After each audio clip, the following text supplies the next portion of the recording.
There was communication from Cheryl Mills that there was a preservation order, correct? Yes. And he did indeed use BleachBit on these records. Sure. That's why the guy wouldn't talk to us without immunity. And so when you got immunity, what did you learn? We learned that no one had directed him to do that he had done it. You really think that he just did this by himself? When you have 5 immunity agreements and no prosecution, when you are allowing witnesses who happen to be lawyers, who happen to be targets, to sit in on an interview, that is not the FBI that I used to work with. I hope someday when the political craziness is over, you will look back again on this, because this is the FBI you know and love. This was done by pros in the right way. Well, FBI Director James Comey watched that hearing yesterday, telling lawmakers he welcomes the discussion but not the interference, suggesting the FBI acted on behalf of politics. What a day. South Carolina Congressman Trey Gowdy was in the hearing yesterday. Sir, how you doing? And welcome back here to America's Newsroom. Yes, sir. Thank you. Boy, we were talking during the break. You say you understand the decision he made, although you disagree with it. What part of this decision do you agree with?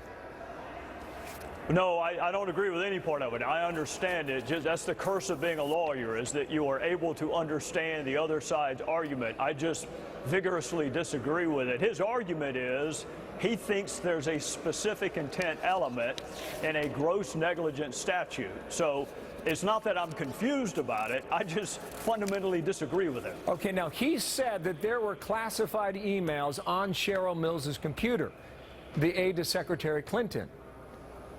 But then he would not say whether or not that was a crime, unless he looked at the case more in depth.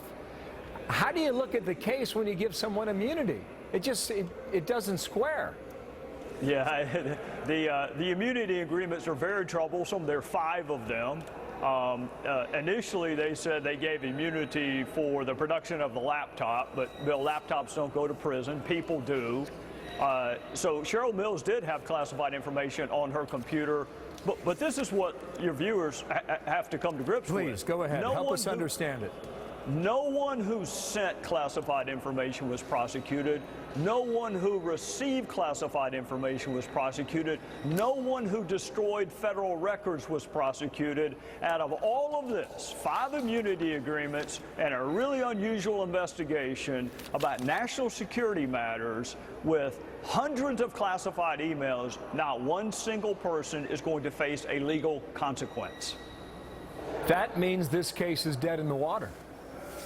Right? It is dead in the water, other than what I have said in the past. There are multiple groups in our culture who provide oversight. There's the executive branch, there's Congress, there's you and the media.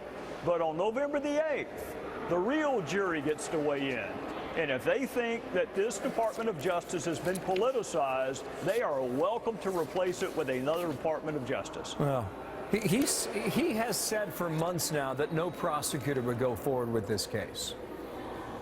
Well, I heard 5 yesterday that disagreed with him. Well, understood. Yep. But his position is that you can't get some sort of guilty verdict based on the evidence that he has.